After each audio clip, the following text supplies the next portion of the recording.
गांव के सादे घर में रहने वाला अर्जुन अब शहर में नौकरी करता था। एक अच्छी कंपनी में सैलरी बढ़िया थी, रहन-सहन बदल गया था, लेकिन माँ अब भी उसी पुराने घर में अकेली थी। अर्जुन जब भी फोन करता, माँ हंसकर कहती, सब बढ़िया है बेटा, तू बस अपना ख्याल रख। एक बार ऑफिस से छुट्टी लेकर अर्जुन घर आया। घर की दीवारें कुछ ज्यादा ही चुप लग रही थीं। माँ वही पुरानी सूती साड़ी में थी, जो कई सालों से पहनते देखी थी।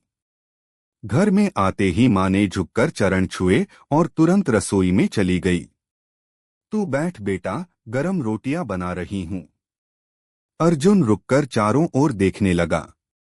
दीवार पर लगी फोटो अब थोड़ी फीकी हो गई थी, उसके पिताजी की, जो अब नहीं थे। घर में नया कुछ भी नहीं था। वही टूटी मेज, वही अलमारी जिसमें एक दरवाजा हमेशा अटका रहता था। खाना खाने के बाद अर्जुन ने माँ से पूछा, माँ तुम्हारे लिए कुछ लाया हूँ। ये देखो, उसने एक सुंदर सिल्क का कुर्ता निकाला। माँ ने कुर्ता देखा, उसकी आंखें भर आईं। ये मेरे लिए है। हाँ माँ, तुम्हारे लिए। अब पुरानी साड़ियों को आराम दो। माँ ने कुर्ता हाथ में लेकर सीने से लगा लिया। फिर बोली, बेटा ये बहुत अच्छा है, लेकिन मैं इसे किसी खास दिन पहनूंगी। अर्जुन ने थोड़ा नाराज होते हुए कहा, खास दिन? माँ अब ये घर ही तेरा त्योहार होना चाहिए। पहन ले ना आज। माँ मुस्कराई, बिल्कुल पहनूंगी, पर तू खुश रहे, यही मेरी रोज की दिवाली है।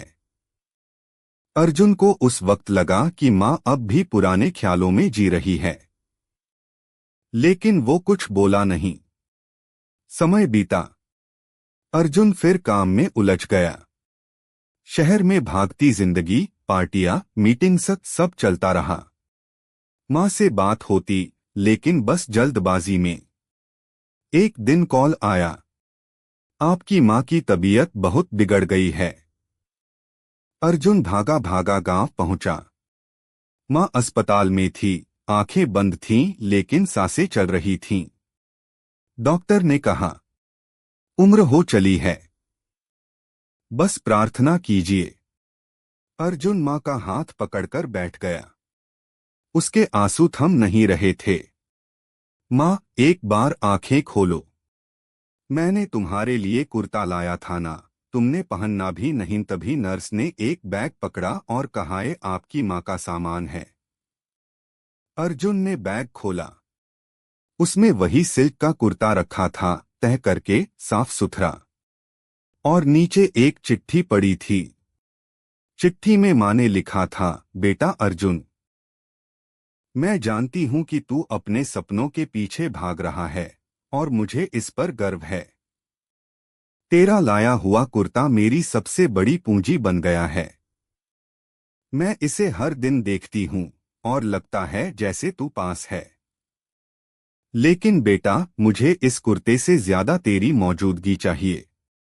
जब तू छोटा था, तू फटे कपड़ों में भी मुस्कुराता था। आज तू चमकते कपड़े पहनता है, पर मुस्कान खो गई लगती है।